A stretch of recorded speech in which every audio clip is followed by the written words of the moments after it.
A Ucrânia busca atingir a infraestrutura de guerra no território da Rússia, conforme nós já observamos aqui algumas vezes. Por sua vez, a infraestrutura ucraniana foi muito afetada ao longo da guerra, sobretudo quando nós olhamos para a geração de energia. Bem, ontem nós tivemos inclusive o rompimento da barragem na região de Kurakhove, uma região de intensos combates e conflitos, onde ocorre uma incursão da Rússia, uma tentativa de expandir de modo bem intenso na região do Donbass, em especial em Donetsk. O rompimento da barragem, ontem nós conversamos, dia 11 de novembro de 2024, de que o rompimento da barragem teria se dado pela Rússia, mesmo porque em setembro nós temos uma intensificação de combates nesta região, a conquista de Vuhledar lá no 1º de outubro de 2024, e a partir de então a tentativa russa de avançar naquela localidade, a região de Kurakhove. Mas hoje circulou informações que, de certa maneira, contradizem essa perspectiva de que, não, o território ali teria sido inundado com o rompimento da barragem por uma estratégia da Ucrânia, justamente para não permitir que a Rússia avançasse naquela localidade. Então, o rompimento da barragem, justamente para inundar certas localidades de maneira estratégica, para que a Rússia não avance no território. É aquela grande frase sobre a guerra, que a primeira coisa que morre é justamente a verdade. E fica-nos difícil sabermos exatamente quem fala a realidade quando o assunto é a guerra entre a Rússia e a Ucrânia ou qualquer outra guerra que ocorra na superfície do planeta. Fato é que a barragem rompeu, nós temos inundação de algumas regiões que sim, dificulta bastante o avanço russo, sobretudo um avanço mecanizado, isso é um ponto importante. Porém, de certa maneira, é uma perda para a Ucrânia, pensando aí em termos de infraestrutura e a perturbação que a inundação traz para as comunidades que vivem no entorno dos terrenos eventuais alagados, em decorrência aí da barragem rompida, enfim. Vamos analisar a posição geográfica nos mapas aí logo na sequência. Antes de avançar, eu vou convidar você a conhecer a comunidade Geopolítica para Entender o Mundo. O link está na descrição do nosso vídeo. Dê uma olhada, vem estudar e entender tudo que ocorre no tabuleiro da política global. Ficar mais inteligente, ter informações amplas e variadas a respeito de tudo que ocorre na política global, com contextualização geográfica, histórica e também política. Dê uma olhada, o link está na descrição do vídeo, reitero. Então hoje é dia 11 de novembro de 2024. Nós temos, do outro lado do Atlântico, digamos assim, o governo de Donald Trump vai se formando. Nós temos aí Donald Trump e um falcão que teria sido escolhido para ter um importante cargo na administração dos Estados Unidos, tá certo? E não somente o Waltz, mas também o Marco Rubio, não é? Que também é escolhido para ter cargo importante no contexto do governo de Donald Trump. Então nós percebemos que o governo de Donald Trump vai se formando com pessoas, pelo menos as especulações mostram estas pessoas que têm uma visão muito forte contrária à China e também tem uma perspectiva muito crítica à Rússia de Vladimir Putin. São figurões do Partido Republicano que eventualmente vão compor o governo de Donald Trump e certamente isso pode significar uma força maior para a Ucrânia, mas ainda é um tanto incerto como que esse apoio virá. Vamos acompanhar ao longo desse processo de transição, da saída do governo Biden e a chegada do governo de Donald Trump. Então, olhando aqui os temas a serem tratados no dia 12 de novembro do corrente ano, nós temos o rompimento da barragem no Rio, as controvérsias se teriam sido russos ou ucranianos, o ataque da Ucrânia a Belgorod. Agora, essa questão do governo Donald Trump, Mike Waltz, falcão anti-China, conselheiro de segurança nacional. No atual momento, este cargo é ocupado por Jake Sullivan, não é? Agora, o outro sujeito que nós mencionamos é o Marco Rubio, que é secretário de Estado, seria, no caso, secretário de Estado, atual senador pelo estado da Flórida. São medalhões, digamos assim, do Partido Republicano, inclusive Marco Rubio concorreu às eleições presidenciais lá em 2016, 16, quando Donald Trump foi presidente dos Estados Unidos da primeira vez, ok? O Marco Rubio era bem cotado até, era o mais jovem, e havia 3 nomes de peso ali no contexto das primárias, além do Donald Trump, do Marco Rubio, o Ted Cruz, não é? O atual governador pelo estado do Texas, não é? Aliás, o Marco Rubio, junto com o Ted Cruz, eram nomes mais ligados à tradição, digamos assim, do Partido Republicano. Mas o Donald Trump acabou sendo vitorioso naquele contexto, e ao longo do tempo nós vimos uma maior convergência agora entre Donald Trump e Marco Rubio. Vamos observar como será. Marco Rubio já deu declaração de que a guerra na faixa de Gaza é culpa do Hamas, e que as populações civis que perdem a vida e coisa do gênero é culpa do Hamas, e acabou, não é? Não tem discussão ali de uma maneira mais firme contra no caso, o Hamas e o apoio a Israel. Vamos observar como isso vai se dar. Agora, tanto o Mike Waltz quanto o Marco Rubio, de certa maneira, vão ter uma perspectiva muito contra a China, né? De maneira mais evidente. Só que isto não quer dizer que o governo de Joe Biden foi favorável à China. Pelo contrário, as sanções econômicas, aliás, as sanções dos Estados Unidos em relação à China foram muito severas no governo de Joe Biden.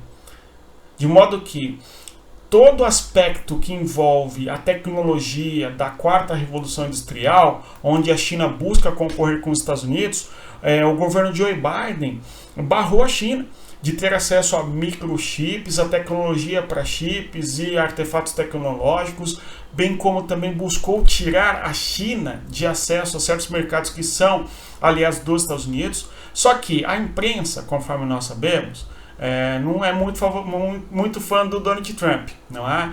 E por isso, então, aproveitava ali o palavrório do Trump em relação à China para criticá-lo, etc., conforme nós sabemos, aquele show de horror, não é? Aquela estupidificação que a imprensa sabe fazer muito bem, conforme nós acompanhamos, não é isso? Agora, o Joe Biden teve uma postura anti-China bem severa também. Ocorre que, num eventual governo de Donald Trump, isso vai permanecer, não é? Mesmo porque o Donald Trump é quem vai trazer à luz, a partir do seu primeiro mandato, o quanto a China concorre com os Estados Unidos, e que seria importante que os Estados Unidos buscasse reconstruir a sua economia, os seus polos industriais, produtivos, enfim, porque eles foram ou para o México, ou para o Sudeste da Ásia, ou mesmo para a China, enfim. Vamos acompanhar como vai se desenrolar e desenvolver a questão envolvendo o governo dos Estados Unidos, agora com Donald Trump e a China, tá? Agora, no que se refere à Ucrânia, o Mike Waltz tem uma visão crítica bem pesada contra a Rússia. Aliás, o Mike Waltz é um falcão, porque tem uma visão de política externa americana no que se refere ao império dos Estados Unidos, digamos assim, não é? E é um ex-combatente, ok? Um ex-militar experiente, um veterano de guerra, tudo bem? Então aí o governo de Donald Trump vai se consolidando, vai se formando, enfim. Agora, nós temos o Josep Borrell, que é o chanceler, digamos assim, ok? O chefe da diplomacia da União Europeia, dizendo que uma derrota na Ucrânia seria uma derrota também para os Estados Unidos, certo? Ou seja, se a Rússia vencer, quem perde é também os Estados Unidos. Ou seja, há um esforço por parte da União Europeia, conforme nós mencionamos aqui, justamente para tentar convencer Donald Trump a apoiar a Ucrânia. Mesmo porque o Donald Trump levantou muitas discussões a respeito do quanto e como ele apoiaria a Ucrânia. E pelo entendimento de muitos, o Donald Trump não iria apoiar a Ucrânia da maneira necessária, do quanto é necessário, enfim. E há um esforço da União Europeia, de diversas lideranças, a fim de que os Estados Unidos, com o Donald Trump à frente do país, continue apoiando a Ucrânia. Vamos acompanhar como vai se formando o governo de Donald Trump para termos maior clareza como vai se dar, ok? Pessoal, avançando aqui, vamos observar a barragem no rio Vovchka, perfeito, na região de Kurakhov, ok? Então, temos uma tentativa russa de avançar nesta localidade, conforme nós podemos observar aqui neste mapa, tá? Olhando nesse mapa aqui, sem as marcações de combates e assim por diante. Olhando aí, mais uma vez, né? o nosso mundo no mapa aqui. Quando nós observamos o avanço russo desde Vuhledar, nesta região aqui, que eu destaquei na cor preta, tá bom? Aqui ao sul, a Rússia avança nesta região, vai conquistando diversos vilarejos. Há uma tentativa russa também de avanço nesta localidade, conquistando Selidov, conforme nós mencionamos aqui. E no meio aí, a região de Kurakhov, né? E a barragem rompida nesta região inundaria uma porção geográfica do território aqui, ó, nesta região, o que dificultaria um avanço russo aí mecanizado, né? Então teria sido este o objetivo da Ucrânia, em romper a barragem e, consequentemente, não permitir que a Rússia avance nesta região de maneira mais rápida, ok?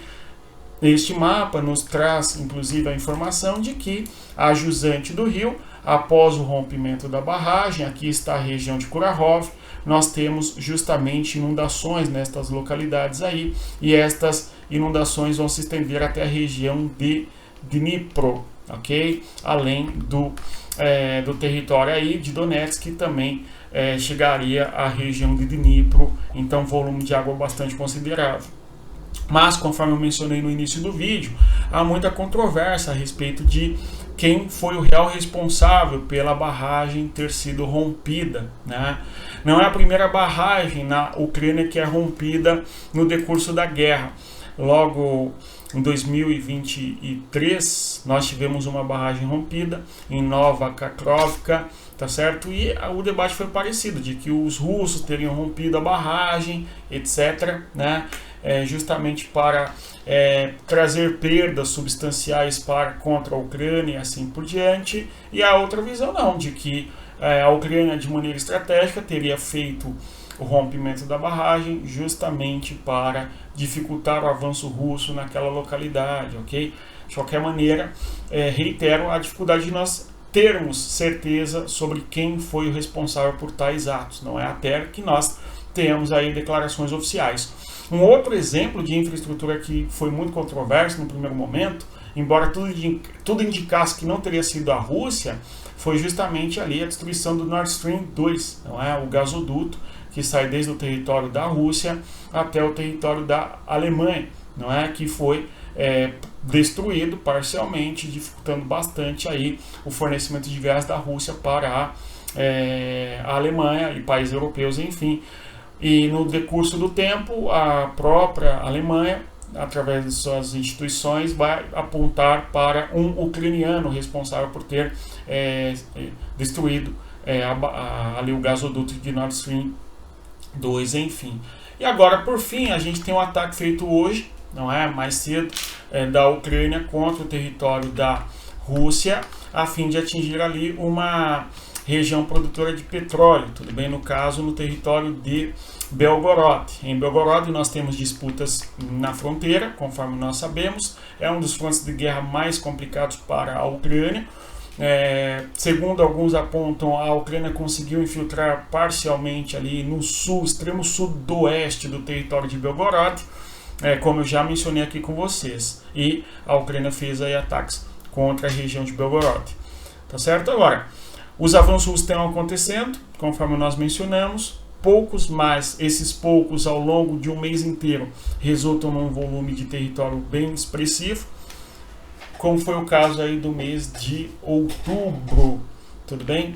Vamos continuar acompanhando, pessoal, e torcemos para que haja paz de alguma maneira no contexto da guerra entre Rússia e Ucrânia. Mas é isso, você chegou até aqui, eu agradeço a sua presença, reitero o convite, venha fazer parte do Território Geopolítica para entender o mundo, ok? O link está na descrição do nosso vídeo. Bons estudos, respeito a geografia, até mais, tchau pessoal.